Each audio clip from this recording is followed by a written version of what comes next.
Ором төр үзэгчтэй эрүүл амьдрал цай нэвтрүүлгийн шинэхэн дугаар үзэгчтэй нөхөрөхөд бэлэн боллоо. За бид өнөөдрийнхөө дугаараар жирэмсний үеийн бөөр шээсний замын халдвар гэсэн энэ сэдвийн хүрээнд ярилцах болно. Манай харин өнөөдрийн нэвтрүүлгийн маань зочноор Улаанбаатар мед нэгдсэн эмнэлгийн их барих эмэгтэйчүүдийн эмч Эрдэнэ Туяа өргөдөд байна. Ором төр эмч. Оромд сайн бацгаана уу? Сайн байна уу. За бидний өнөөдөр ярилцах сэдв жирэмсний үеийн шээсний замын халдвар гэж байна, тийм. Тэгэхээр яг ийм халдварын шалтгаан нөхцөл ер нь юунаас болж эхэлдэг юм бэ гэдгээс хоёул яриа эхлэх нь зүйтэй байх тийм. Шээсний замын халдвар нь бичил биет шээсний замд ороод эмгэгшүүлээд улмаар бөөр шээсний ялгаруулах тогтолцооны үйл ажиллагааг алдагдуулж байгаа. За тэгээд жирэмсэн эмэгтэйчүүдэд илүү элбэг тохиолддог. Жирэмсэн бис үеэсээ илүү тохиолддог.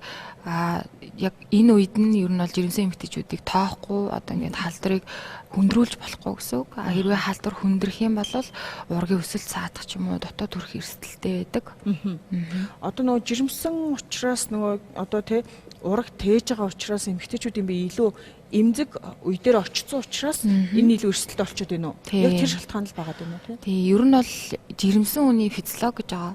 Тэгэхээр жирэмсэн хүнд ямар шалтгаантайгаар бөөр шээсний замын халдвараад илүү өртдөг вэ гэхээр ер нь нэгдүгээр жирэмсэн умаа томрохын хэрээр шээсний энэ замыг бөөрнөөс давсаг руу шээсийг зөөдөг тэр шээсний сувгийг дардаг. Тэгээд дарсантай холбоотой шээс өөрөө ингээд тогтонгошоод үлдээд ч юм уу инкээрээ тэнд бактери үржих таатай нөхцөл болж байгаа. За тэгээд жирэмсэн хүн дээрээс нь дархлааны бас буурдаг. Тэгэхээр жирэмсэн хүний дархлаа буурахаар бактери эсрэг үзүүлэх тэр чадвар нь буурдаг. Дээрээс нь эхлээд бас нэмэлтээр юу байгаа вэ гэвэл жирэмсэн үеийн дааврын нөлөө байдаг. Тэгэхээр жирэмсэн үед ээжээс ялгарч байгаа тэр прогестерон даавар нь ер нь бол тэр шээс ялгаруулах замын сувгийн гүлүүр булчин сулруулж өгдөг учраас шээсний зам бас саадал тогтон үүсдэг гэсэн үг. Шээсний замд. Одоо ингээд жирэмсэн эмэгтэйчүүдийн хувьд ингээд элдв төрлийн эмийн бүтээгдэхүүн ч юм уу те ямар нэгэн байдлаар өвдлөө гэж бодоход эмчилгээ хийхэд айгүй хүндрэлтэй байдаг шүү дээ те ийм болохгүй ийм тариа болохгүй ч гэдэг юм ийм асуудал их байгаад идэг. Яг энэ үедээ эмэгтэйчүүд маань мэдээж өвдөхөөсөө урьдчилан сэргийлэх болчоод байна те. Тэгэхээр яг энэ тал дээр нь та бас юу гэж зөвлөх вэ? Юу гэж хэлэх вэ те? За яг энэ халдварын үед бол яг тодорхой үүсгчээ олдог. Тэгэхээр үүсгч маань ерөөхдөө бактери байдаг илүү.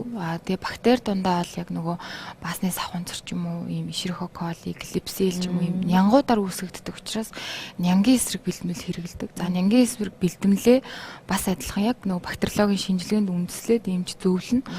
Тэгээд зөвлснийхөө дараа яг тухайн эмийг тэд хоног уу яг жирэмсэн хүнд болно болохгүй гэдэг эмнүүдээр сонгоод явчихна гэсэн үг. За тэгээд хавсарсан байдлаар ер нь бол ургамлын гаралтай эмчилгээнүүдийг ер нь авбал зүгээр байдаг. Энэ нь яагаад гэвэл дахилтаас нь сэргийлж өгдөг. Мөн эмийн антибиотик эмийн эмчилгээгээ дэмждэг. За тэгээд бидний практикт өргөн хэрэглэгддэг ургамлын гаралтай юм бол цистон байгаа. За энэ юм бол нэлээд олон жил ингээд хэрэглэгдэж байгаа гэсэн үг. Тэгээд эмчилгээ дуусаад бас курсээр хэрэгжилж болдог. Ер нь бол яг энэ ургамлын гаралтай эмүүд ер нь бол яг жирэмсэн үед маш тохиромжтой эмүүд байгаад идэг тийм. Ер нь спиртийн агуулмжгүй ч гэдэг юм тухайн бид яг тохирсон тийм онцлогтой зөөлөн харгу тийм үйлчлэгтэй эмүүд байгаа. Жирэмсэн эмэгтэйчүүд маань мэдээж яг энэ тохиолдолд дур мэдээж өөр төрлийн ямар нэгэн арга хэмжээ бол авч болохгүй гэдгийг бас анхааруулж хэлхийн зүйтэй байна. Дээрэс нь яг ийм халдвараар өвдсөн байгаа үедээ магадгүй өөр нь ингээд эхэлсэн явж байгаа үедээ тоохгүй орхивол магадгүй гэртээ тэр янз бүрийн усан дээр суудаг ч юм уу халуун амин дээр суудаг ч юм уу ингээд иймэрхүү байдлаар арга хэмжээ аваад ингээд яваад байвал тухайн асуудал ямар эрсдэл хүрэх вэ гэдгийг та бас илүү тодорхой ярьж өгөөч те. За тэгэхээр ер нь бол жирэмсэн хүнд яг бөөр шээсний замын халдвар нь үндсэн 3 хэлбэрээр тохиолдож болдог. Ер нь шинж тэмдэггүй бактери урыг жаа. Тэгэхээр шээсэндээ бактери илрээд идэг тэрийг мэдхгүй ээж нь өөрөө зовиургүй байгаад идэг. Энэ бол нэлийн бас ихэнх хувийг эзэлдэг. За тэгэхээр ээж зовиургүй гэсэн тийм. За дараагийнх нь бол давсагны үрвсэл байгаа. Тэгэхээр давсагны үрвсэл чи өөрөө шээхэд шээсний сүүрөө өвдөд идэг. Энэ илүү зовиуртай. За дүүлч хийдэг, дотоо шийдэж байгаа юм шиг санагддаг. Ингээд шархирч өвдөд байдаг, бие харцгадаг ч юм уу. Яг ийм шинж тэмдэг илэрдэг. Тэгэхээр яг энэ үед бол үзүүлэхгүй бол бас болохгүй. Ээжүүд одоо дур мэдж имжлэгээ хийх бол маш аюултай шүү дээ, мэдээж хэрэгтэй. Яг жирэмсэнд болохгүй юмыг ангиллууд байгаа. Тэгэхээр тэрийг мэдгүйгээр ч юм уу ямар нэгэн байдлаар дур мэдж имжлэгээ хийж болохгүй. Бүр арай энэ хоёроосоо бүр хүнд хэлбэр гэж байгаа. Тэр нь болохоор цочмог одоо бөөрийн үрвсэл буюу пелонефрит. За энэ үед бол шууд хорлогын шинжээр эхэлдэг. Ээж халуурна, одоо бөөлжин дотор мухаарна. За тэгээ нуруугаар өвдөн. Тэгээд түрүүнийхээ давсгны үрвсэлтэйгээ хавсарч одоо шинж тэмдэг нийлэрнэ гэсэн үг. Тэгэхээр нөгөө бөөр шээсээр нь өвдөөд ингээд шийх ялгаруулах зам сааттай болно гэсэн үг. Тэгэхээр ер нь бол яаралтай эмнэлэгт үзүүлнэ. Тэгээд эмчин зохистой шинжилгээ аваад ингээд зөвлөд явна гэсэн. Одоо нөгөө жирэмсний хяналтын явцад нэг хит удаа ингэж үзүүлдэг шүү дээ, хяналтын үзлэг хийгддэг. Энэ дээр нөгөө зарим яг нөгөө магадлалтай сарна гэж боддог юм болоо нөгөө яг нөгөө шээсний тэр нөгөө бактериологийн шинжилгээнд дээр аваад идэх шүү дээ, тийм. Энэ бол одоо жирэмсэн эмэгтэйчүүдийн хувьд бол яг энэ шинжилгээнээс хоцорч болохгүй маш чухал шинжилгээ байгаа тахна шүү дээ, тийм. Тэгээ ер нь бол хамгийн эхлээд хүн жирэмсэн болсон бол ер нь 12-аас 16 хоногт хяналтанд орцсон байх хэвээр. Хяналтанд авна гэдэг нь юу гэсэн үг юм бэ гэхээр тухайн ээжийг одоо нөгөө эрүүл одоо цаашдаа ингээд тээлэх зорилготой. Тэгээд бүх шинжилгээнүүдийг авдаг. Сайдын тушаалаар бүх шинжилгээнүүдээ өгөөд хяналтандаа ингээд яваад асуудалгүй байх юм бол асуудалгүй. Асуудалтай байвал эмчлээд ингээд явах хэрэгтэй гэсэн. Тийм. Мэдээж одоо нөгөө жирэмсний явцад маш олон асуудал эмэгтэйчүүд дээр үүсдэг шүү дээ, тий. Нэг очиход л нэг одоо үзүүлэлт нь өөрчлөгдсөн ч гэдэг юм уу, тий. Дахиад нэг очиход дахиад нэг өөр үзүүлэлт ингээд эрсдэлтэй болсон ч гэдэг юм уу, нэг иймэрхүү асуудал маш их байдаг. Тэгэхээр жирэмсэн эмэгтэйчүүдийн хувьд бол за ялангуяа энэ бөөр шээс дамжуулах замын элдв асуудлаас сэргийлж ер нь бол хяналтын үзлэгтээ тогтмол хандах нь байна. За мэдээж одоо ямар нэгэн зөвөр шинж тэмдэг байгаа бол тэрийг эмчид хандаж заавал үзүүлэх нэ. Энийг одоо нөгөө оншилдог арга нь бол хамгийн хялбар шээсний шинжилгээ байгаа. Оншилгын талаас нь та шээсний шинжилгээ, цусны дэлгэрэнгүй шинжилгээ, за тэгээд үрвсэл байна уу, байхгүй байна уу. За тэгээд шээсний бактериологийн шинжилгээ гэж хамгийн чухал шинжилгээ байгаа. Тэгэхээр тухайн хүнд одоо ямар бактериар үүсгэгдсэн байна, тэр нь тохирсон ямар эмийг хэрэглэх вэ гэдэг талаас нь. Тэгээд яг одоо бүр нэлийн хүндрэлтэй ч гэдэг юм уу, тэгэхээр цуснд одоо өөр нарийн үзүүлэлтүүдийг бас давхар үздэг. Үрвслийн одоо юунууд ихсдэг гэсэн үг. За тухайн одоо үзүүлэлтүүд дээр нь одоо харагдах нь шүү дээ, тийм харагдана. Тэрийг одоо эмчин хэлээ тайлбарлаж өгнө гэсэн үг. За одоо эмэгтэйчүүдэд та бас зөвлөгөө хэлээч, те. Яг одоо энэ өвчнөөс сэргийлэхийн тулд одоо яг нэг ийм улирлын завсар таарч болж гин, те. Эсвэл одоо зуны хүүтэн бороонд норж болж гин, те. Нэг иймэрхүү тохиолдлуудад яг иймэрхүү өвчин одоо тусах халдвар авах ч гэдэг юм уу, те. Одоо даарснаас бид ороосоо даарад ингээд цэцгийг хөдөлчлөө гэдэг эмэгтэйчүүд маш их байдаг, те. Тэгэхээр яг энэ нь одоо яг үндсэн шалтгаан болдог үгүй юу гэдэг дээр та эмэгтэйчүүд ойлголт өгөөч, те. Тэгэхээр тухайн одоо нөгөө эрсдэлт хүчин зүйл гэж байгаа. Ямар нэг юм өвчлөлт. Тэгэхээр ямар үед энэ эрсдэлтэй вэ гэхээр ер нь бол нөгөө ус багуудаг. За тэгээд ойр ойрхон нөгөө шээсээ бүрэн сулалдгүй. Эсвэл нөгөө шээсээ барьдаг хүмүүс байдаг шүү дээ, тий. Тэгэхээр нөгөө шээсний тогтон гэдэг чинь үүсээд байгаа байхгүй. Тэгэхээр тэнд бактери үржих таатай нөхцөл болно. За дээрэс нь хувийн ариун цэврээ маш сайн сахих хэрэгтэй. За тэгээд доороосоо даарахгүй байх хэрэгтэй. Ямар нэгэн бактери чи ингээд нөгөө хүний дархлаа хизээ унах нь уу? Тэр хүлээгээл байж гэн. Тэгэхээр тэр үеийг нь бол аягүй сайн дэмжиж явах хэрэгтэй байхгүй. Тухайн одоо тиймэрхүү үе симхийг юусаа гаргаж болохгүй л гэсэн. Тэг яг нэг харуугаар хэлэх юм бол тэгээд дээрэс нь одоо амьдралын зөв хэм маягтай байх хэрэгтэй. Тийм. Ер нь бас эрүүл ахуй талаас нь нэлээд сайн бас зөвлөгөө өгөгддөг яг эмэгтэйчүүд. Эрүүл ахуйн талаас зөвлөгөө гэхэр нөгөө манай эмэгтэйчүүд ихэнхдээ мэдэх байх эмэгтэй хүн одоо яг л нөгөө шулуун гэцээ яаж арчхаас ахуулаад элэг эрхтнийхаа цэвэрлэгийг хэрхэн хийхээс ахуулаад энэ одоо эрүүл хөвшил яригдах бах тий. Одоо ингээд урдаасаа аршаа арчин ч гэдэг юм уу. Тэгээд заавал ер нь бол нөгөө сүүлийн үед нөгөө бидээ хэрэгэлдэг шүү дээ тий. Бидээ бас нөгөө бас цохимжгүй байгаа юм. За. Тийм. Тэгэхээр нөгөө бүх байгаа юмнуудыг нөгөө цацруулаад тэгээд дээшээ өсөх замын халдвар үүсэх эрсдэлтэй болгоод байгаа учраас бас хязгаартай хэрэглэх хэрэгтэй. Тийм. Тэрийг бас зөв хэрэглэх хэрэгтэй гэсэн үг. За мэдээж нэг талаараа сайн зүйл бас нөгөө талаараа бас сөрөг нөлөө үзүүлж болох байна тий. Одоо жишээлбэл та одоо ингээд их барих эмэгтэйчүүд юм ч тий. Тэр тань дээр яг одоо яг бит хоёрын ярьж байгаа шиг ийм асуудалтай эмэгтэйчүүд ер нь хэрэг вэ? Ер нь зөндөө ирнэ шүү дээ. Одоо ер нь үзлэгийн ер нь бол одоо ийм одоо нөгөө эмэгтэйчүүдийн үрвслээсээ болоод бөөр шээсний зам үрвсэх. Одоо эн чинь ер нь бол эмэгтэй хүний 70-80% нь эмэгтэйчүүдээс хамаардаг байхгүй. Тэгэхээр эхлээд нөгөө өтрээний үрвсэлч байд юм уу те тэрийг эмчлүүлээд ямар нэг нэлийн замын халдвар ч юм уу те энэ шалтгаанаас болоод ер нь бөөрийн үрвсэл чинь явагддаг.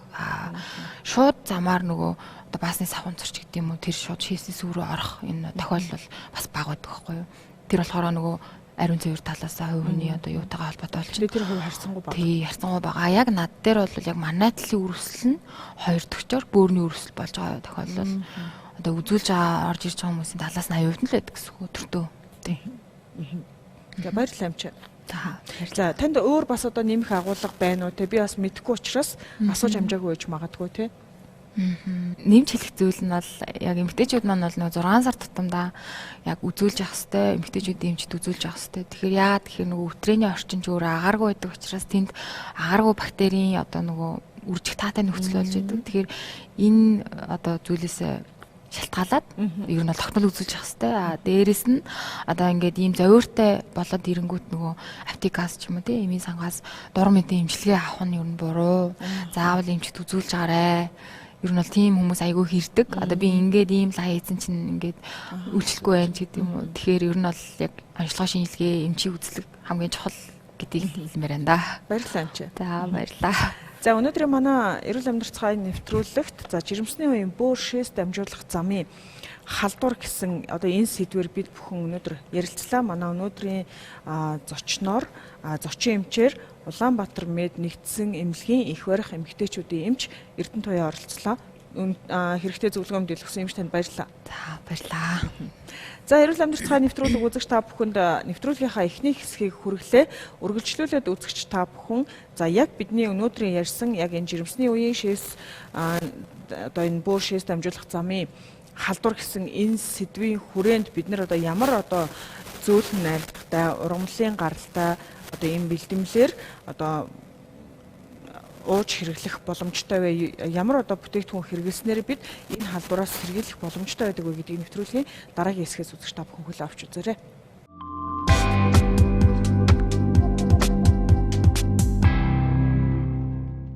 За сайн байцгаана уу? Өнөөдөр та бүхэндээ шээс дамжуулах замын халдварын эмчилгээнд болон дахилтаас сэргийлэх, дахилтаас бууруулах зорилгоор хэрэглэдэг цистон болон риналка хоёр бүтээгдэхүүнийг танилцуулнаа.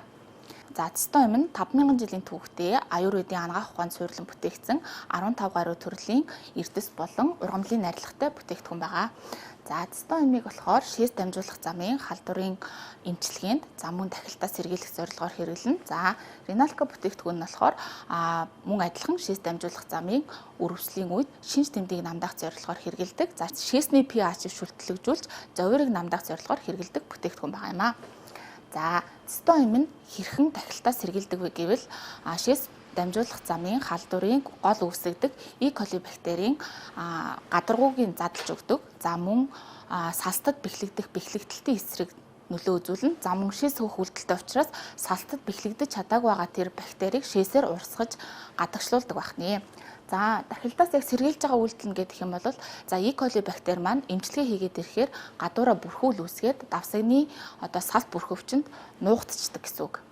За тэр бүрхүүл одоо нуугдсан байгаа E. coli маань тухайн хүний дархлаа унах, за эсвэл доороосоо даарах, ядар сулдах зэрэг гадны хүчин зүйлийн нөлөөгөөр тухайн бүрхүүлээсээ гараад дахиад одоо өсөж үржээд дахиад халдварыг үүсгэж эхэлдэг гэсэн үг. За тэгээд ирэхээр хүмүүс маань дахилтад халдвараар буюу одоо циститер ч юм уу эсвэл уретритер дахин халдварлаад байдаг.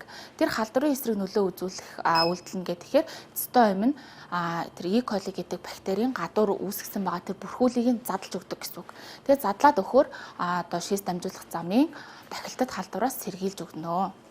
За цистонтой хамт болохоор риналка сиропыг хэрэглэхийг зөвлөдөг. За риналка нь болохоор шээсний хүчлэг байдлыг бууруулад шүлтлэгжүүлж өгнө гэсэн үг. За шээс маань шүлтлэг байгаад ах юм бол одоо тухайн өрөвсөн байгаа давсагны салт хучуур эстэй давсагны тэр гадаргуугийн салстыг түлж хорсгох байдлаар одоо циститийн үед шээх үед хорсох, өвдөх зэрэг зовирууд илэрдэг.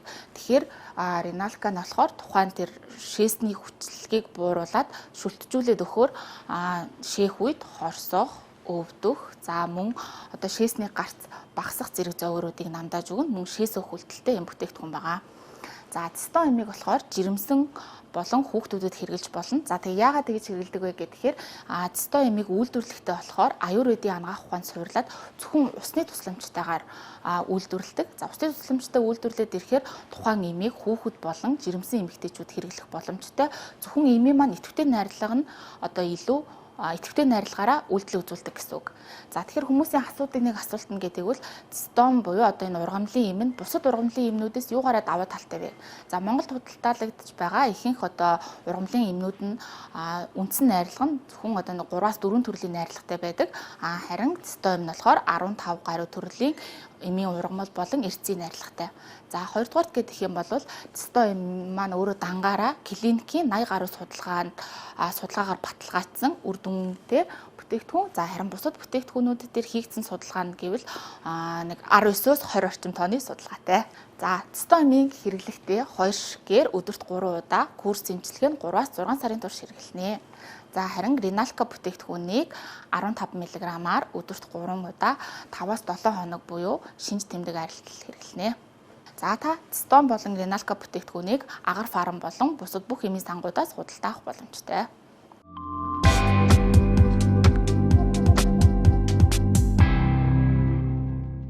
Хэрэв үзэгч та бүхэндээ энэ өдрийн мэндийг дэвшүүлье.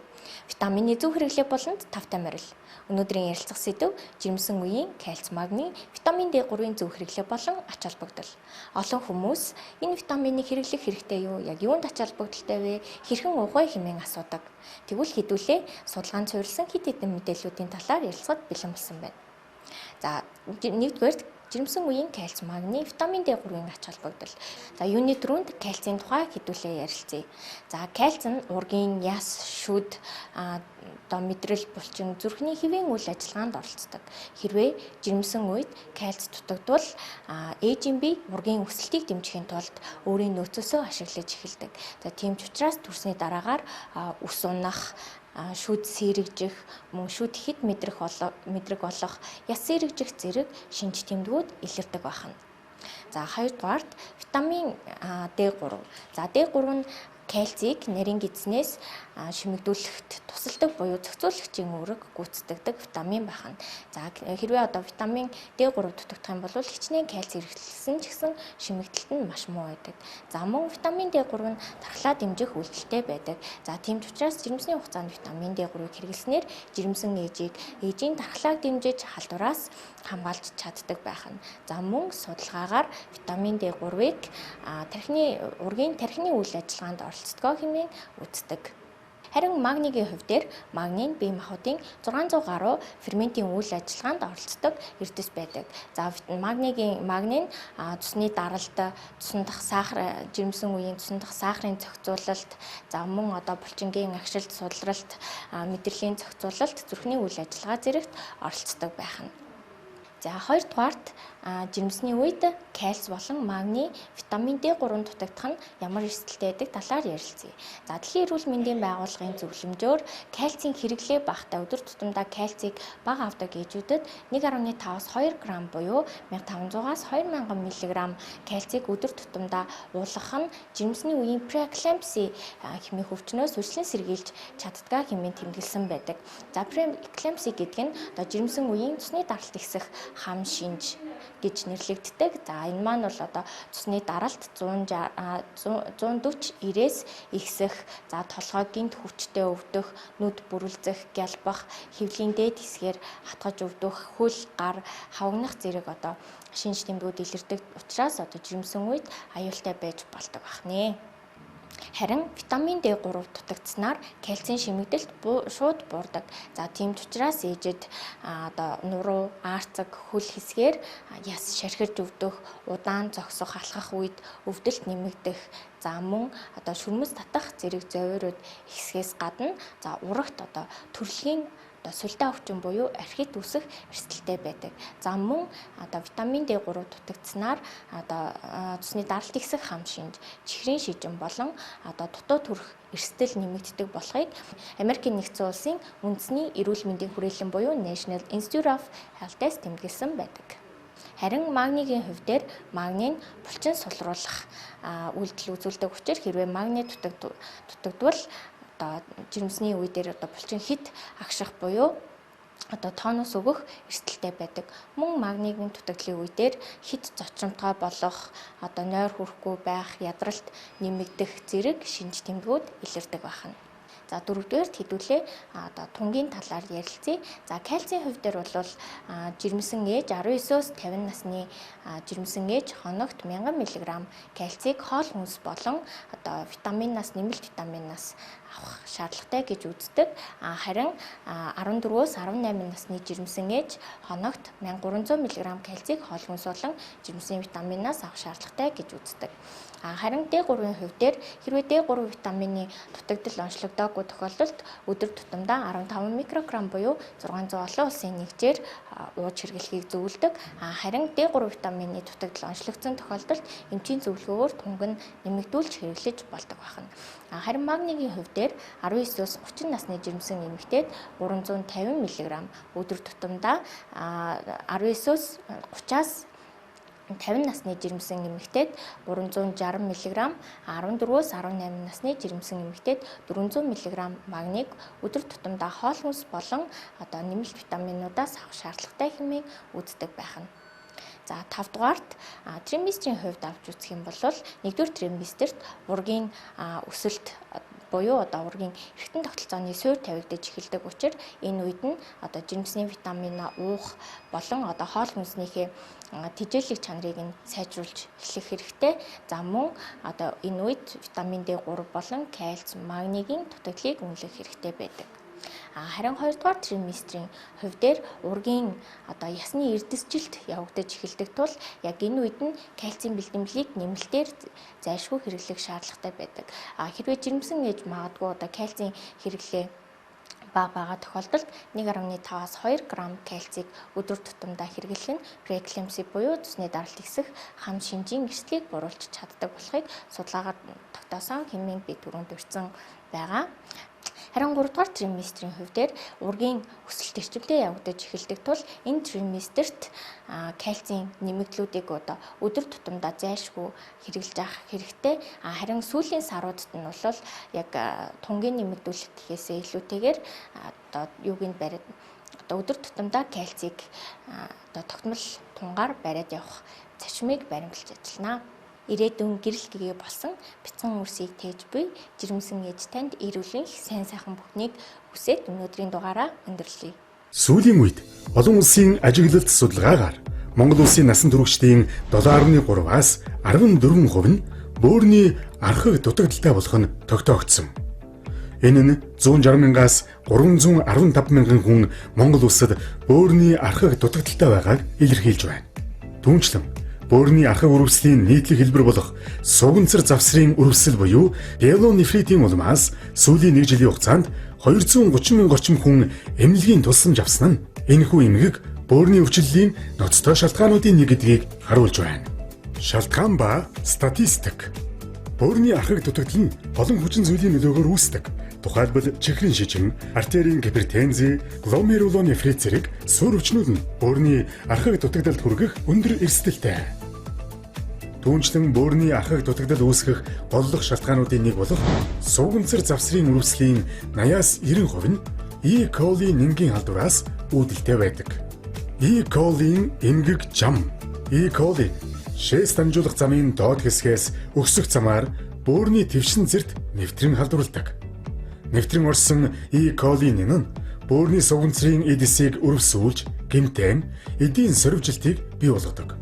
Улмаар бөөрийн шүүх чадвар буурч, цаашлаад архаг бөөрийн дутагдалд хүргэдэг.